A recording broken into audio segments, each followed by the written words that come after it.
Hi friends, welcome back to new vlog. இன்றைக்கி Sunday morning, time வந்து 6:15 ஆகுது. இப்போயே வந்து எங்களோட டே வந்து ரொம்ப பிஸியாக ஸ்டார்ட் ஆகிடுச்சு.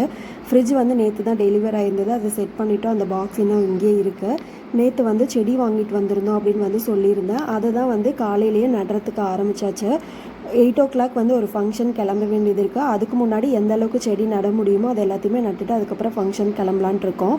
இப்போ என்ன செடி வாங்கியிருக்கேன் அப்படிங்கிறத காட்டுறேன். இந்த குட்டி குட்டியாக இருக்கிறது எல்லாமே வந்து பாக்கு செடி. இந்த குட்டி செடி வந்துட்டு ஜாதி மல்லி பூச்செடி. ஆல்ரெடி ஒரு பூச்செடி இருக்குது, அது வந்து பூக்கிறதே இல்லை, வயசாகிடுச்சு போல். அதனால் ஜாதி மல்லி ஒரு செடி. அடுத்து வந்து ஒயிட் அரளி பூச்செடி.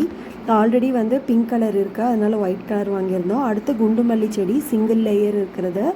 அதுக்கப்புறம் வந்து எலுமிச்சம்பழ செடி. ஆல்ரெடி ஒரு செடி இருக்குது, இது வந்து ஹைப்ரிட் வெரைட்டி, அதனால் இதில் ஒன்று வாங்கியிருக்கோம். அடுத்து அவகேடோ செடி. ரோஸ் செடியில் வந்து இது பியூரான ஒயிட் ரோஸ் செடி. இன்னொன்று வந்துட்டு ஒரு பிங்க் மிக்ஸ்டான ஒயிட் கலர் செடி. சென்டரில் மட்டும் பிங்கிஷாக இருக்கும், சைடில் எல்லாமே வந்து ஒயிட் கலரு. இது ஒரு ரோஸ் செடி. இன்னொன்று வந்துட்டு நல்ல டார்க்கான ஆரஞ்சு கலர். எல்லாமே வந்து கொஞ்சம் பெரிய சைஸ் பூவாக வர்றது தான். அடுத்து காகித பூச்செடி. இதுவுமே வந்து ஒயிட் கலர் வாங்கியிருக்கோம். காகித பூச்செடியை வந்து சின்ன பாட்டோடு கொடுத்துருந்தாங்க. நட்டதுக்கப்புறமா அந்த பாட்டை யூஸ் பண்ணிக்கலாம். அதுக்கு பக்கத்தில் இருக்க சின்ன பாட்டில் இருக்கிறத வந்துட்டு பீஸ் லில்லி, என்ன கலருன்னு தெரியல. அதுக்கு பக்கத்தில் ஒரு ஒயிட் கலர் செம்பருத்தி பூ. அதுக்கப்புறம் இது ட்ராகன் ஃப்ரூட் செடி. இது வந்து க்ரீன் ரோஸ் செடி. நிறைய பேருக்கு தெரிஞ்சிருக்கும், நிறைய பேருக்கு தெரியாமையும் இருக்கும். செடி இலை எல்லாமே வந்து நார்மலாக ரோஸ் செடி மாதிரியே இருக்கும். பூ மட்டும் வந்து செவ்வந்தி பூ மாதிரி டைப்பில் வந்து பூ இருக்கும், க்ரீன் கலரில். பூ வந்து இந்த மாதிரி தான் இருக்கும். மற்ற ரோஸ் செடியை விட இந்த க்ரீன் ரோஸ் செடியை வந்து வளர்த்து கொண்டு வரது கொஞ்சம் கஷ்டமாக தான் இருக்கும். கொஞ்சம் எக்ஸ்ட்ரா கேர் பண்ணி வளர்க்கணும். அடுத்து இந்த குட்டி செடி வந்துட்டு வீட்டுக்கு முன்னாடி அழகுக்காக வைக்கிறது. அதுக்கப்புறம் வாட்டர் ஆப்பிள் செடியும் ஒன்று வந்து வாங்கியிருந்தோம். அதுக்கப்புறம் வந்து நான் முன்னாடியே சொல்லியிருந்த மாதிரி இந்த வீட்டுக்கு முன்னாடி இட்லி பூச்செடி லைனாக வைக்கணுங்கிறது தான் எங்களோட ஆசையாக இருந்துச்சு. 3 செடி வச்சாச்சு. ஒயிட் வந்து கிடைக்காம இருந்தது. இப்போ நேற்றுக்கு போன நர்சரியில் வந்துட்டு இல்லைன்னு சொல்லிட்டாங்க, ஒயிட்டே இல்லைன்ட்டாங்க. கடைசியாக நர்சரி ஃபுல்லாக சுற்றி நாங்களே வந்து ஒயிட் இருக்கிறத கண்டுபிடிச்சி அவங்கள்ட்ட சொல்லி வாங்கிட்டு வந்திருந்தோம்.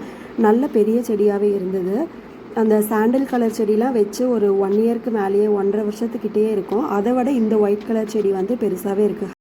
செடி வந்து பார்க்குறதுக்கே நிறைய பூவோட நல்லா ஃப்ரெஷ்ஷாக ஹெல்த்தியான செடியாக இருந்துச்சு. இந்த செடியோட ப்ரைஸ் வந்து 150 ருபீஸு. 150 ருபீஸ்க்கு இவ்வளோ பெரிய செடி வந்து கண்டிப்பாக ஒர்த்து தான். நல்லாவே வளரும் அப்படின்னு நினைக்கிறேன். நிறைய மொட்டோடவும் பூவோடவும் இருந்துச்சு. இந்த செடி நடுறதுக்கு முன்னாடி இந்த இடத்துல கல்வாழை இருந்தது. அது வந்து ரொம்ப வெயிலுக்கு வந்து வராமையே இருந்தது.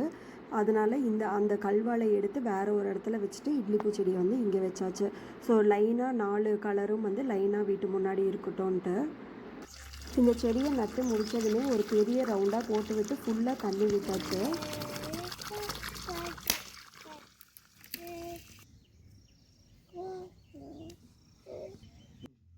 செடி வந்து கொஞ்சம் ஹைட் அதிகமாக இருக்கிறதுனால சாஞ்சிருந்த மாதிரி இருந்தது. அதனால் பக்கத்துலேயே ஒரு குச்சி நட்டு அதில் வந்து கயிறு வச்சு கட்டி வச்சுருக்கோம்.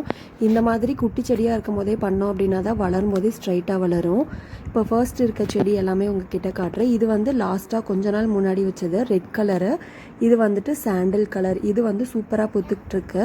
தரையை ஒட்டி ஃபுல்லாக நிறையா பிரான்ச்சஸ் இருந்தது, இப்போ தான் வந்து கட் பண்ணி விட்டுருக்கேன்.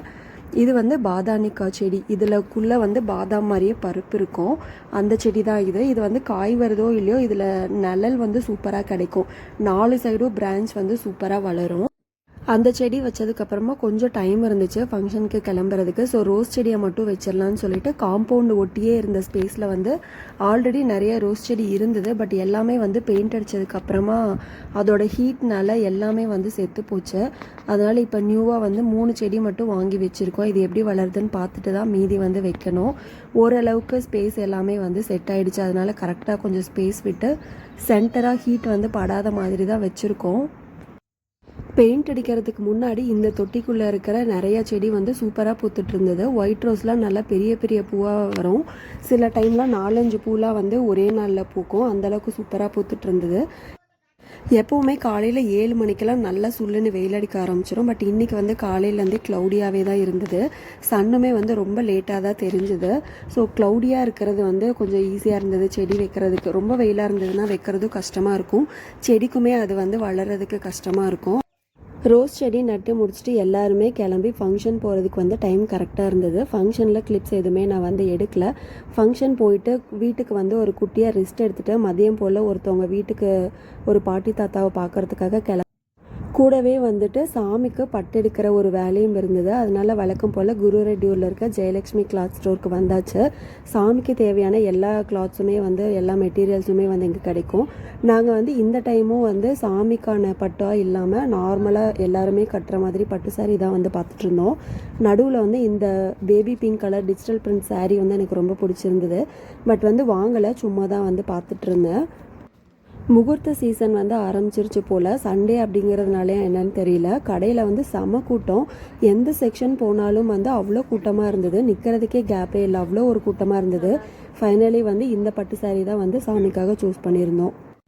சாமிக்கு சாரீலாம் வாங்கிட்டு ரிலேட்டிவ் வீட்டுக்கும் போயிட்டு வந்ததுக்கப்புறமா வந்து கொஞ்சம் செடியெல்லாம் வந்து நட்டிருந்தோம். அது வந்து விலாக் எடுத்துகிட்டே செடி நட்டோம் அப்படின்னா வந்து கொஞ்சம் டைம் நிறைய கன்சியூம் பண்ணுற மாதிரி இருந்தது. அதனால் நிறையா வந்து நட்டு முடிச்சாச்சு.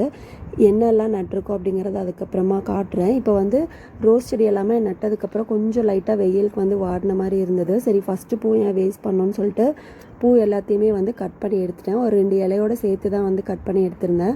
ஸோ அடுத்த கொழுந்து வந்து வளர்கிறதுக்கு கொஞ்சம் அது ஈஸியாக ஸ்ட்ரென்த் வந்து இருக்கும். எடுத்துகிட்டு போயிட்டு 3 பூவுமே வந்து சாமிக்கே வச்சாச்சு. பூ பறிக்கிற கேப்பில் வந்து பார்த்திங்கன்னா ஈவினிங் ஆயிடுச்சுங்கிறதுனால தண்ணி விடுற வேலையுமே வந்து ஸ்டார்ட் பண்ணியாச்சு. நட்டிருக்க செடிக்கு கொஞ்சம் புது கொழுந்தெல்லாம் வர வரைக்குமே வந்து ஈரம் காயாமல் தண்ணி விட்டுட்டே இருக்கணும். ஸோ கொஞ்சம் வந்து மண் கூலாக இருந்துச்சு அப்படின்னா தான் சீக்கிரமாக வந்து வேர் பிடிக்கும். ஜீவி தான் வந்து பிளான்ஸை சூப்பராக வந்து டேக் கேர் பண்ணிப்பான். எனக்கு அவ்வளோவா வந்து இன்ட்ரெஸ்ட் இல்லை. இப்போ தான் வந்து நான் பிளான்ஸ் எல்லாமே வந்து வைக்க ஆரம்பிச்சிருக்கேன். ஃபங்க்ஷன் போயிட்டு வந்து கொஞ்சம் செடி வந்து நட்டிருந்தோம். அதில் ஒன்று வந்து இந்த பாதானிக்காய் செடி. இது வந்து வீட்டுக்கு கொஞ்சம் பக்கத்துலேயே நட்டுட்டோம். ஸோ வீடு ஃபுல்லாக வீட்டு காம்பவுண்ட்லேருந்து இந்த ஸ்பேஸ் ஃபுல்லாகவே வந்து நிழல் வர மாதிரி, வீட்டுக்கு வர கெஸ்ட் எல்லாமே வந்து பார்க் பண்ணிக்கிறதுக்கு கொஞ்சம் நிழலாக இருக்கட்டும்னு சொல்லிட்டு வீட்டுக்கு சைட்லேயே வந்து நட்டாச்சு. இந்த செடி நடணும்னு சொல்லிட்டு இந்த மரம் எங்கெல்லாம் பார்க்குறோமோ அப்பையிலேருந்து நாங்கள் வந்து யோசிச்சுட்டே இருப்போம். பட் எல்லா வாட்டியுமே மறந்துடும். இந்த டைம் தான் வந்து மறக்காமல் நர்சரியிலேருந்து வாங்கிட்டு வந்து நட்டிருக்கோம். நாங்கள் பார்த்த எல்லா இடத்துலையுமே சூப்பராக வளர்ந்துருக்கோம். அதுக்கு கீழேயுமே வந்து பார்த்திங்கன்னா கொஞ்சம் கூட வெயிலே இல்லாமல் நிழல் சூப்பராக இருக்கும். இங்கே வந்து எப்படி வளருதுங்கிறத பார்க்கணும். அதுக்கப்புறம் வந்து ஒரு 10 பாக்கு செடி மட்டும் நட்டிருந்தோம் வீட்டுக்கு பேக் சைடில் இருக்கிற இடத்துல. இதெல்லாம் கொஞ்சம் ஓரளவுக்கு வளர்ந்து வரும்போது வந்து பேக் சைடில் இருக்க சவுத்தில் வந்து கொஞ்சம் வெயில் படாமல் இருக்கும். ஸோ கொஞ்சம் டெம்பரேச்சர் வந்து வீட்டுக்குள்ளே கம்மியாக இருக்கிற மாதிரி இருக்கும். அதுக்கப்புறம் டேங்க் தண்ணி அவுட்லெட் போகிற ஒரு தொட்டி இருக்குது வீட்டு பேக் சைடு காம்பவுண்ட் ஒட்டி. அந்த இடத்துல வந்து பார்த்திங்கன்னா மறிக்கொழுந்து செடி குட்டியாக ஒன்று நட்டு வச்சுருக்கேன். அது வருமா என்னங்கிறது தெரியல. கொஞ்சம் லைட்டாக மழை பெஞ்சதுனால வந்து பார்த்திங்கன்னா புல்லெல்லாம் நிறைய வளர்ந்துருச்சு. பாக்கு செடி வந்து ரொம்ப குட்டி குட்டியாக தான் இருந்தது. பட் பில்லெல்லாம் நிறையா இருந்ததுனால அதெல்லாம் க்ளீன் பண்ணி நடுறதுக்கு கொஞ்சம் டயர்டாயிருச்சு. ஒரு 10 செடி தான் நட்டிருந்தோம். அதுக்குள்ளே வந்து பார்த்திங்கன்னா டோட்டலாக எனர்ஜி எல்லாமே காலி ஆகிடுச்சு. ட்ராகன் ஃப்ரூட்டை லாஸ்ட் இயர் வந்து ஒரே ஒரு காய் மட்டும் காய்ச்சிருந்தது, ரெட் கலர் ஃப்ரூட்டு. இந்த வருஷம் பார்த்திங்கன்னா அது கொஞ்சம் உடஞ்சிருந்தது போல். அதுலேருந்து புதுசாக வளர்ந்துட்டுருக்கு. அதுவும் இல்லாமல் டேங்க்லேருந்து அவுட்லெட் தண்ணி வர இடத்துலையே இருக்கிறதுனால ஃபுல் டைம் வந்து அது ஈரமாகவே இருக்குது. ஸோ ட்ராகன் ஃப்ரூட் வந்து எந்த அளவுக்கு ட்ரையாக இருக்கோ அந்த அளவுக்கு தான் வந்து காய் பிடிக்கும். இந்த சைடு ஃபுல்லாகவே வந்து தொட்டியில் குண்டுமல்லி செடி தான் இருக்குது. அதில் 3 செடி வந்து ப்ராப்பராகவே பூக்கிறதில்ல. ஒரு செடிக்கு மட்டும்தான் இப்போ ரீப்ளேஸ் பண்ணுறதுக்கு வாங்கிட்டு வந்திருக்கேன். நெக்ஸ்ட் டைம் வரும்போது தான் மீதி 2 செடியும் வந்து எடுத்துகிட்டு வேறு செடி வாங்கி வைக்கணும். நாங்கள் இன்றைக்கி காலையிலேருந்து நட்டது போக மீதி வந்து இன்னும் இவ்வளோ நிறையா செடி இருக்குது. சைடில் கொஞ்சம் தனியாக எடுத்து வச்சுருக்கிறது எல்லாமே வந்து என்னோடய சிஸ்டர் இன் லா வீட்டுக்கும் அம்மா வீட்டுக்கும் எடுத்துகிட்டு போகிற செடி. இந்த மாங்காய் செடி வந்து வச்சு ஒரு 2 வருஷத்துக்கு மேலே கிட்ட தான் ஆகுது. இதில் வந்து ஒரு 10 காய் இருந்தது. ஒரு காய் எங்கே இருந்ததுன்னே தெரியாமல் லாஸ்ட் டைம் ஃபஸ்ட்டு எனக்கு வந்து விழுந்திருந்தது. நாங்களாம் இன்னுமே பறிக்கலை.